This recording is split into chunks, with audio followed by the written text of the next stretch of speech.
اوکی، من الان همه میکروفونا رو خاموش میکنم من جمله خودم. خانم اکرم قربانی، شما رو بیاریمتون مرکز. میکروفونتون رو روشن کنیم خانم قربانی. بله الان صدا هست. الان صدا هست، ولی نمیدونم چرا شما مرکز نیستی. آقای سجادی، اوکی. یه دقیقه اجازه بدین.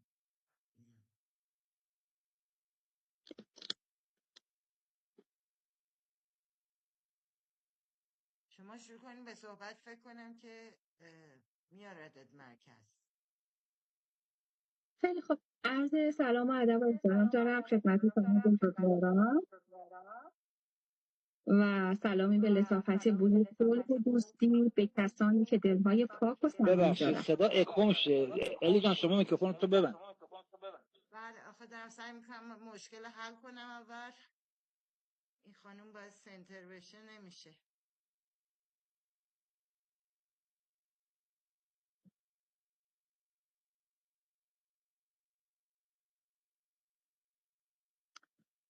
خب تئاتر عباداتتون قبول درگاه حق باشه. صدای من میاد؟ صدا میاد؟ پیش نوروزم بهتون تبریک میگم و امیدوارم سالی پر از موفقیت، شادی و سلامتی و تندرستی برای تک تک مردم سرزمینم و تمام انسانهای روی زمین باشه. خوشحالم که فرصتی دست داد تو این جمع صمیمی حضور داشته باشم و با شما گفتگو کنم. از زمانی که پیش اومد تا با هم به این موضوع مهم فکر کنیم بسیار خرسندم و امیدوارم که این سخنرانی شروعی برای افکار تازه و نو باشه. خب الی جون از من خواستن که حالا یه تاریخچه‌ای از خودم بگم و حالا از قهرمانی‌ها، از موقعیتم، از حالا یه سری بالاخره مشکلاتی که تو کار هست و اینا، و حالا من تصمیم گرفتم از اول خودم رو معرفی کنم و یه رزومه‌ای از خودم داشته باشم. اکرم قربانی هستم، متولد 10/10/55، متأهل، دارای همسری فداکار و پشتیبان و دارای 2 فرزند پسر. مربیگری درجه 1 شنا رو دارم، داوری شنا، مربیگری نجات غریق، داوری نجات غریق، مربیگری تمرین در آب، مربیگری شیرجه و در این حیطه به فعالیت مثبت مشغولم. دانشگاه فعلا رشته تخصصی شنا که تازه اومده رو دارم میخونم. از سال 96 شروع به رکوردزنی کردم. اولین رکورد بنده 20 ساعت بود که 20 ساعت متوالی شنای پای دوچرخه دست بالا بود که این آیتمی که از آیتمای نجات غریقه که کسی که میخواد وارد کلاسای نجات غریق بشه باید در بخش خانم‌ها 1 دقیقه و در بخش آقایون 2 دقیقه این آیتم رو انجام بده و اگه تونست میتونه وارد کلاس نجات غریق بشه. بنده سال بعد این رکورد رو به 30 ساعت ارتقا دادم و در بخش آقایون این رکورد 18 ساعت ثبت شده و باز هم سال بعد رکورد 10 ساعت شناوری رو سطح آب و که بدون هیچ حرکتی مثل دقیقاً یک تکه چوب که رکورد قبلیش متعلق به یک آقایی بود که 31 دقیقه زده بود و در صدا و سیما نشون داده شد، خیلی مورد تشویق قرار گرفت و من چون این برنامه رو دیدم یه تلنگری بود و تصمیم گرفتم که این رکورد رو بزنم. احساس کردم که میتونم و تواناییشو دارم و شاید چند ماهی بیشتر نشد نامه‌نگاری‌ها رو کردم و این رکورد رو به 10 ساعت ارتقا دادم. البته این 10 ساعت حالا چون من دقیقاً نمیدونستم چه زمانی رو میتونم و استخ دستم نبود که حالا خودمو بیشتر محک بزنم، شاید میشد خیلی بیشتر از این باشه، ولی خب 10 ساعت ارتقا دادم و سال بعدم رکورد 32 ساعت حرکت فلوتینگ عمود با حرکت دستا رو زدم که این رکورد مشکلات زیاد رو به دنبال داشت. البته همه رکوردهای من پشت صحنه‌اش رکوردایی که واقعا مشکلات و حالا یه سری چیزایی که داره که واقعا خودش خیلی سخت‌تر از زدن اون رکورده. و این 32 ساعت رکوردیه که اونم دست یه آقایی بود که 4 ساعت و 20 دقیقه این رکورد رو زده بود و به ثبت رسونده بود. و حالا ما اومدیم شب رکورد شد و من برای اینکه حالا یه سری بالاخره چیزایی که لازم داشتیم، یه سری خوراکی‌ها، یه سری میز و صندلی‌ها، بنری که باید زده میشد، چون این کارا رو همش من خودم انجام میدم. شب قبل با شوهرم رفتیم استخر و میخواستیم اونجا رو یکم مرتبش بکنیم و اینکه من متوجه شدم که دمای آب واقعا خیلی سرده.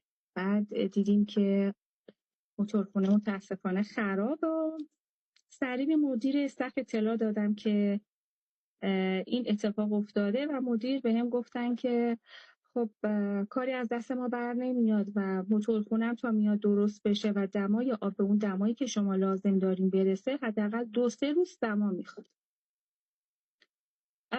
و من واقعا اونجا بود که واقعا شوکه شدم و نمیدونستم باید چی کار کنم، ولی خب تصمیم گرفتم که رکورد رو بزنم و دیگه هیچی، با یه استرس خیلی زیادی رفتیم خونه و من اون شب چیزی به داورا نگفتم و صبح زود پا شدیم و رفتیم هتلی که داورا رو از فرودگاه برده بودیم اونجا، داورا رو آوردیم استخر برای اینکه رکوردمون رو شروع بکنیم. خلاصه سریتون رو در نیارم، داورا که اومدن استخر و متوجه شدن که آب سرده گفتن که شما اجازه رکورد ندارید. صدا میاد؟ بفرمایید. اون شب ما چیزی به داورا نگفتیم و صبح به اتفاق هم رفتیم استخر تا اینکه اونا متوجه شدن آب استخر سرده و حالا پزشک تیم خیلی با جدیت به من گفت که خانم قربان این کار انجام نده و ممکنه به سلامتی خودت آسیب بزنی. و حالا داورایی هم که اومده بودن هر کدوم به نوبه خودشون اصرار داشتن که من این کار رو انجام ندم. اما از اونجایی که من برای این رکورد واقعا خیلی تلاش کرده بودم و دیگه یه جورایی میشه بگی که رکورد اصلی رو زده بودم و تونسته بودم حالا شرایطی رو فراهم کنم که بتونم این رکورد رو بزنم، خیلی دلم میخواست که این کار انجام بشه حتی با این شرایط خیلی سخت. خلاصه اینقدر اصرار کردم که قبول کردن و خودم متوجه شدم که اونها مثلا حالا گفتن ما به این خانم اجازه میدیم و این خانم با شرایطی که هست مطمئنیم که نمیتونه ادامه بده.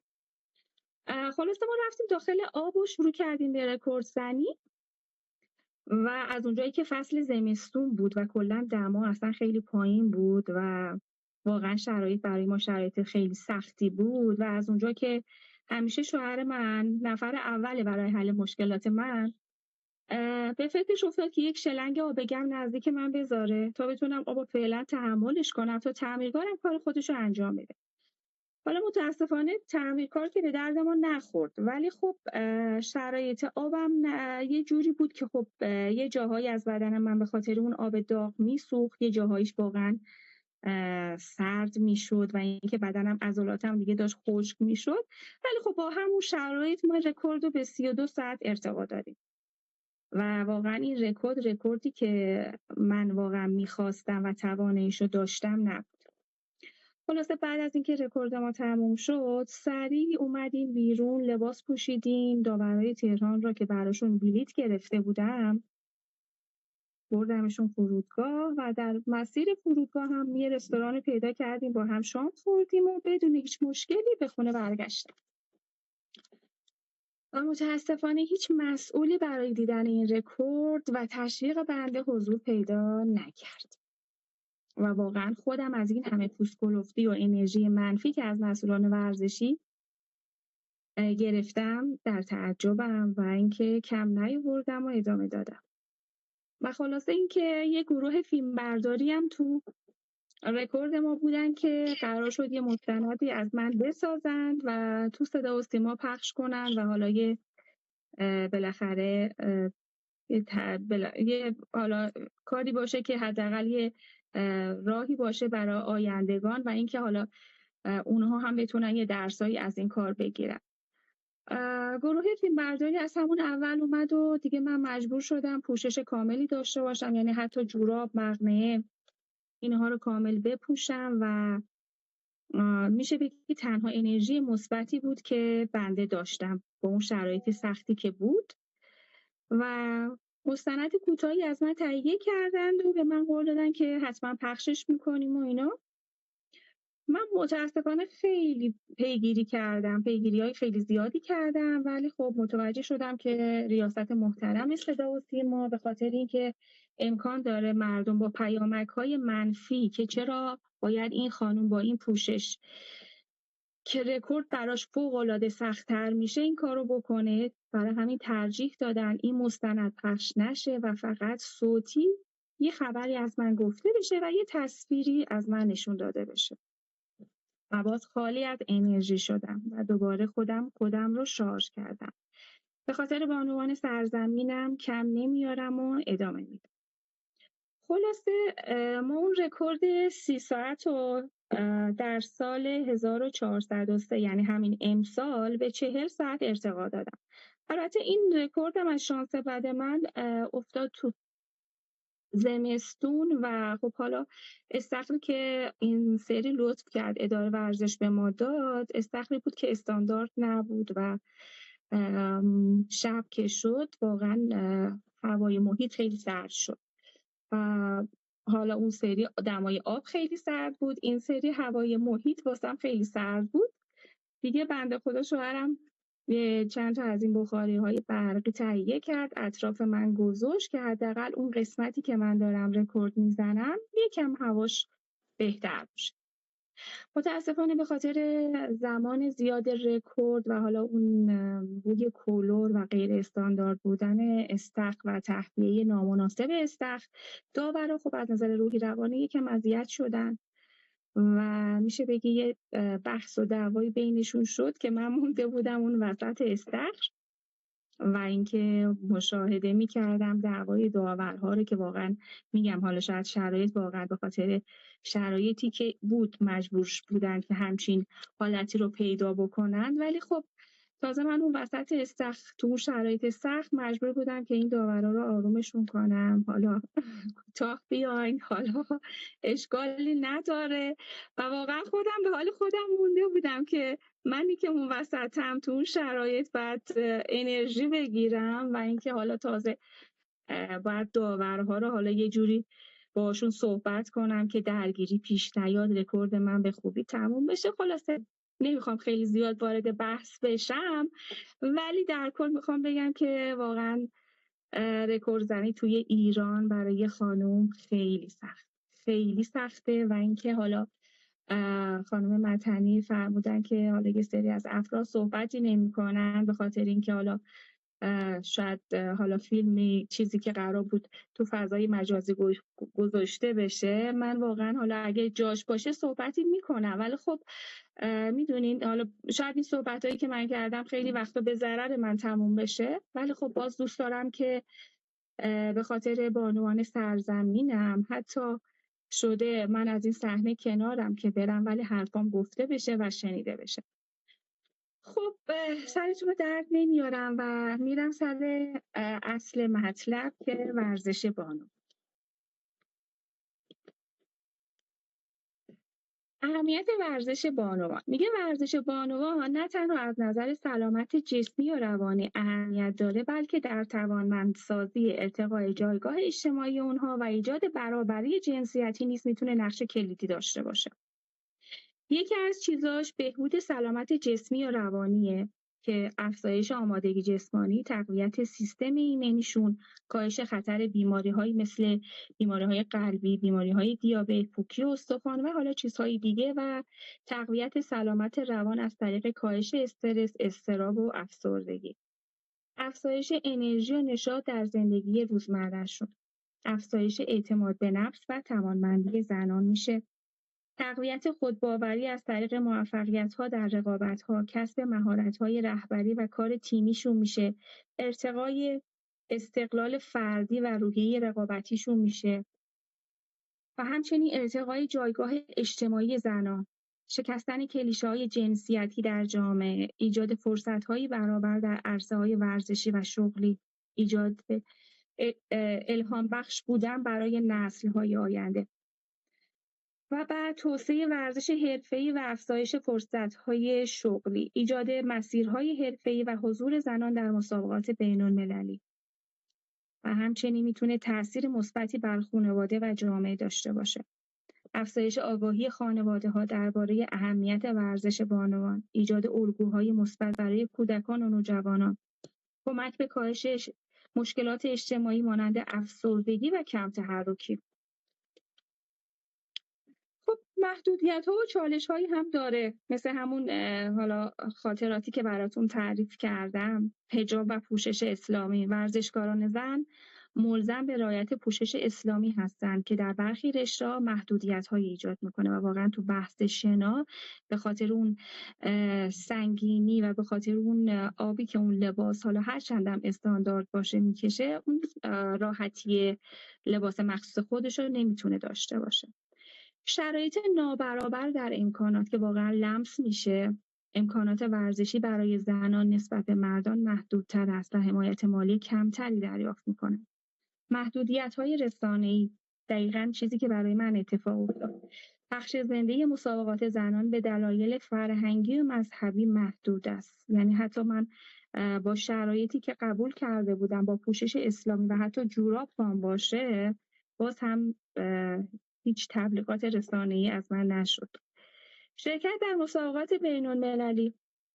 میگه در برخی رشته‌ها مانند شنا به دلیل الزامات پوششی زنان ایرانی امکان رقابت در سطح جهانی رو ندارن و اینکه بنده خودم واقعا حاضر شدم با پوشش کامل اسلامی رکورد گینس رو ثبت کنم که حالا یه سری نامه‌نگاری‌ها شده، ولی خب هنوز نتونستم نتیجه خوبی از این کار بگیرم و هنوز در دست اقدامه. آینده ورزش بانوان در ایران. ورزش زنان در ایران رو به رشده.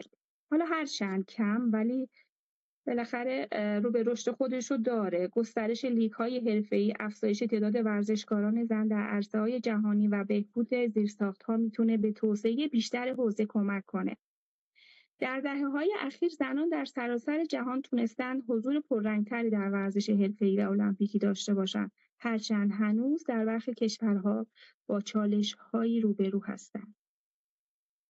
نتیجه‌گیری: سرمایه‌گذاری برای ورزش بانوان نه تنها برای سلامتی اونها مفیده، بلکه باعث رشد جامعه و ایجاد فرصت‌های برابر میشه. حمایت از ورزش زنان در همه سطوح میتونه به پیشرفت کلی ورزش و جامعه کمک کنه. خب این صحبت‌های من بود. خیلی خلاصه سعی کردم تمومش کنم. عالی. الی جان، من اجازه بدی فرصت استفاده کنم چند تا نکته رو بگم اینجا. بفرمایید. اول من به شدت افتخار میکنم به شما، تقدیر میکنم علیرغم این همه مضایقه ها و محدودیت ها پایمردی کردید یا پایزنی کردید، بهتره بگم پایزنی کردید، کوتاهی نکردید و محکم از حق خودتون دفاع کردید که قابل تقدیره. به سهم خودم، چون من آشنام با اون فضای محافظه‌کارای مدیریتی که در ایران هست، حالا چه آقای جبلی در صدا و سیما باشه جاهای دیگه، یه خاطرم بگم در رابطه با تایید فرمان شما. من یادمه اون موقع هنوز ایران زندگی می‌کردم، تازه ماهواره اومده بود داخل ایران و وزارت ارشاد مجوز ماهواره رو فقط به اساتید دانشگاه و روزنامه‌نگارا به شکل محدود داده بود. اون موقع آقای شفتی رئیس هواپیمایی کشوری بودن و یه روز میهمان ما بودن در روزنامه. من باشون گپ میزدم، به ایشون گفتم که ما، چون آقای شفتی مسئول مدیر هتل شرایطون یا هتل همام بود، که گفتم که خب شما وقتی مسافر خارجی دارید همین تلویزیون و ماهواره رو تو اتاقای اینا تو هتل بهشون بدید، شارژشون کنید، پول بگیرید دیگه، که ضرر نداره دیگه، مهمون خارجی هم هست. یکم فکر کرد، گفتش که من اینو منتقل میکنم. بعد دیدمش که من اینو منتقل کردم با آقای میرسلیم. آقای میرسلیم وزیر ارشاد بود. گفت آقای میرسلیم منتقل کردم. شوی که من نگاه کرد، گفت حالا اگه ندیم چی میشه؟ نوع مدیریتی میخوام بگم که چقدر محافظه‌کارانه است که در تایید صحبت‌های شما که به شما وعده پخش اون فیلم میدن بعد این کارو نمیکنن. اما من همینجا به عنوان کسی که مسئول تلویزیون خودم حداقل هستم از شما میخوام این قولو بگیرم اگه افتخار بدین خود من با شما یه مصاحبه کنم نیم ساعت 45 دقیقه در خدمتتون، من خودم پخشش میکنم، هیچ هم سانسور نمیکنم، در خدمت شما انجام وظیفه میکنیم. و نکته آخر من خواهش می‌کنم وظیفه شما، من بعد از برنامه تلفن تو اگه جسارتم بفرستین من از طریق اسکایپی وقت تعیین می‌کنم که مصاحبه با هم دیگه داشته باشیم، هر چی دل خواهد دل تنگت بگوی. آخرین نکته خانم اسم شریف شما یادم رفت، خانم قربانی، اکرم قربانی. بله خانم قربانی، میدونی که فیلم سینمایی اورکا اومد بیرون که بخشش در طول مسئله شما هم بود، شما ورزشکاره زن شناگر، که ظاهرا داستان زندگی خانم الهام عسکری بود اگه اشتباه نکنم. بله، و خانم ترانه علی دوستی هم اون نقشو بازی کرد. منتها یه مقدار کم لطفی کرده خانم علی دوستی، من چون دیدم بعد از اون فیلم گفتن که زنان در ایران اجازه شنا ندارن، در حالی که بعد فدراسیون اومد توضیح داد. شما به عنوان کسی خودتون درگیر دقیق هستین، هم محدودیت روتون بوده هم الحمدلله پیشرفت رو داشتین. آیا واقعا ورزش زنان ورزش شنای زنان البته مشکل داره، ولی اینجور که خانم علی دوستی گفتن اساسا زنان نمیتونن شنا کنن؟ نظر شما خیلی برام مهمه. نه واقعا پیشرفت‌هایی توی شنا بوده. ما الان بحث مربیگری، مدرسی و شنا و شناگرایی خیلی خوبی داریم، ولی خب میدونین همش درون کشوریه، برون کشوری ما نداریم. خب یعنی ما استعدادهای فوق‌العاده‌ای داریم، فوق‌العاده استعدادهای همه خانم عسکری 3 تا رکورد تو گینت ثبت کردن. بله خب ببینید 3 تا گینس رکورد تو گینس ثبت کردم، ولی خب همه هزینه‌هاش خب هزینه‌های خیلی زیادی میشه، همش رو خودشون انجام دادن و من واقعا انتظارم اینه که چون یه هزینه فوق‌العاده بالاییه، انتظارم اینه که حالا مثلا مسئولین ورزشی به خاطری که حالا یه بانوی مسلمانو حالا در کنارش با همون حجاب و چیزایی که حالا خودشون قانون کشور هست میذارن، حداقل یه کمکی بکنن که بتونه حالا این بانو در بخش جهانی هم دیده بشه و اینکه بخواد خود ورزشکار، یعنی من حتی هزینه بلیت هواپیما، هتلشون، خورد و خوراکشون همش با خود منه. خب یعنی من بخوام واقعا یه همچین کاری رو انجام بدم، یعنی چجوری براتون بگم، کلا تو بحث ورزش یه چیزی میشه که انگار شخصی میشه و من اینو دوست ندارم. دوست دارم حالا مسئولین ورزش به خاطری که بتونن این کار رو حالا یه جوری ترویج بدن بین بانوان، بین جوانا و بین کسانی که واقعا تو جامعه هستن و ورزش میتونه خیلی بهشون کمک بکنه. وقتی این کار کمک بشه، دیده بشه، جهانی بشه، به نظر من خیلی بهتره تا اینکه شخصی یه نفر، خب حالا شاید یه نفر واقعا از نظر مالی بتونه حالا اون هزینه ها رو پرداخت کنه، ولی یکی مثل من که خودش همین رکوردا خودش خیلی هزینه هایی رو برام داره، بخوام ثبت جهانیشم بکنم، بعد زمانی که من دارم مثلا 30-40 ساعته ثبت گینس رو من 40 ساعت میخوام بالا بزنم، اینا میدونی ساعتی دقیقه‌ای حساب میشه و اینکه هزینه داورا خیلی سرسام آور میشه، یعنی واقعا یه قیمتی میشه که واقعا از دست من خارجه و نمیتونم حالا بدون حمایت این رکوردها رو به ثبت برسونم. خب شما پس همین که گفتم اگه لطف کنید ما یه مصاحبه با شما داشته باشیم، همینا رو منتقل کنید که بلکه این انتقال بتونه اثرگذار باشه. من فقط یه خاطرم در تایید صحبت‌های استخر سرد به شما بگم. من 18 سالم بود، در واقع جراحت سنگینی پای چپم پیدا کرد که 4 بار عمل جراحی کردم. بعد از عمل چهارم دکتر به من توصیه کرد که برم استخر آبگرم اونجا یه مقدار با پام شنا کنم، ورزش کنم که بازیافت بشه. اون موقع فقط کلوپ ابدو بود، اون موقعی که ما تهران بودیم جای دیگه استخر آبگرم نداشت. ما بلند شدیم رفتیم کلوپ ابدو، بلیط گرفتیم رفتیم تو دوش آب داغم گرفتیم و ما بدون ملاحظه شیشه زدیم تو آب. آب انقدر سرد بود که من بدنم فریز شد. بعد اومدم گله کردم، حالا پای منم مجروح بود، شروع کرد به لرزید، همینجوری داشت میلرزید. رفتم مدیریت میگه آقا این آب چرا سرده؟ میگه موتورخونه خرابه. میگم خب توضیح بدیم، من پام مریضه الان بدتر شد. من بگم وضعیت اینجوریه دیگه. بعد کنار اومد با مسائل. خیلی ممنون، من وقت نمیگیرم بیشتر از این، فقط بعداً در خدمتتون اینجا مصاحبه میکنم. منم چند تا سوال تکنیکی دارم. شما وقتی که خودت تمرین میکنی استخر زنونه است دیگه، یعنی میتونی مایو بپوشی، درسته یا نه؟ بله ولی بله برای مسابقه با روسری و مانتو و جوراب نه شبیه ببینیم ما به خاطر اون مستندی که میخواست ساخته بشه مجبور بودم اون پوشش رو داشته باشم. اون مثلا یه چیز حالت نمادین این مستند ساخته میشه و بعد من دوباره لباسمو در میارم و استارت اصلی اون موقع زده میشه، یعنی با لباس این کار نمیشه. ولی من آها حاضر بودم برای ثبت گینس به خاطر اینکه حالا یه بانوی مسلمون و حالا به عرصه نمایش بذارم، حاضر بودم با لباس تا آخر مسابقه رو برم که اگه گینس خواست تصویری از من پخش کنه خیلی راحت باشه، یعنی مشکلی با لباس ندارم چون تمریناتم رو انجام دادم و از اداره ورزش خواسته بودم که به من استخری رو بدن که لطف کردن از ساعت ببخشید 12 صدا شب. خیلی میپیچه.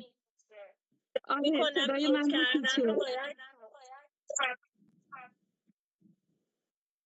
صدا الان خوب شد. خب ببینین اداره ورزش به من لطف کرد یه چند روزی که به من برای تمریناتم داد و اینکه از 12 شب به من داد تا صبح که استخر باز میشه، یعنی من تو اوج خستگی روز حالا بعد از اینکه کلاسام تموم شده و اینکه حالا اومدم خونه و باید استراحت کنم، ساعت 12 شب من باید برم یه مکانی خیلی دور، شد 2 ساعت از مکان زندگی من دورتر، برم اونجا ساعت 12 شب که استخرشون تعطیل میشه. من استخر رو به من میدن، البته اینو با کلی نامه و با کلی درخواست به من بدن از ساعت 12 شب تا صبح که مشتریاشون میان. یعنی اینا اوج، چجور براتون بگم، اوج گذشت و حالا لطفیه که در حق من میخواستن انجام بدم و حالا خیلی دوست داشتن، حالا من این کارو کردم، خیلی خوششون اومد و واقعا این سانسای مردهشون رو به من دادن از 12 شب تا 9 صبح که کسی نمیاد استخر. خلاصه و اینو یادم رفت بهتون بگم که موقعی که آخرین رکورد من بود امسال 40 ساعت رو زدم، اداره ورزش حالا این سری لطف کرد به من استخری رو داد، حالا غیر استاندارد بود ولی خب برای من عالی بود. ولی خب مدیر استخر ناراحت شد که این خانم قربانی اومد همه سانسای ما رو خراب کرد، 2 روز ما رو گرفت و اینا. بعد من چون از طریق هیئت این موضوع رو فهمیدم به ایشون زنگ زدم گفتم که اشکالی نداره، من یه لاین ببندین، من همون لاین رو میگیرم، شما مشتریای خانومتون رو داشته باشید. که این کار خیلی به ضرر من شد و واقعا اون موج آب، اون تلاطم آب، اون سر و صدا، اون مشکلات روانی منو خیلی اذیت کرد. ولی بازم دلم نیامد که به خاطر خودم و به خاطر رکوردم بخوام حالا یه مجموعه یا اذیت بکنم یا اینکه اون مجموعه بالاخره یه سری درآمدایی که باید داشته باشه رو نداشته باشه، در صورتی که اداره بهشون گفته بود ما این 2 روزی که به خانم قربانی میدیم 2 روز به اجاره شما اضافه میکنیم.